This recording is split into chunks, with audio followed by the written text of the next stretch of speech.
ടെക്സസിലുള്ള സമയത്ത് ഒരു അക്വേറിയം കാണണമെന്നുണ്ട്. കുട്ടികളൊക്കെ വളരെ താല്പര്യത്തോടെ ഞങ്ങൾ പുറപ്പെട്ടു. അങ്ങനെ ഞങ്ങളുടെ വാഹനം അക്വേറിയത്തിൻ്റെ മുന്നിലെത്തി.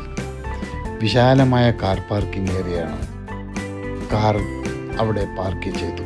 ഞങ്ങളെല്ലാവരും അകത്ത് കയറി.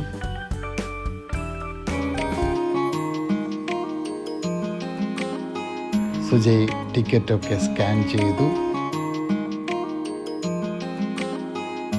ഒരു സുന്ദരി മാലാഖ ചമഞ്ഞ് അക്വേറിയത്തിനകത്തൂടെ നടക്കുന്നു. കയറി വരുന്നവരെ മിക്കവരെയും അവർ വെൽക്കം ചെയ്യുന്നു. ഞങ്ങളും അത് കണ്ടു. ഭാര്യ അവിടെ പോയി നിന്ന് അവരോടൊന്നിച്ച് ഫോട്ടോ എടുത്തു. അവർ കുട്ടികളോടൊത്ത് ഡാൻസും കളിക്കുന്നു. നല്ല കൗതുകമായ കാഴ്ച.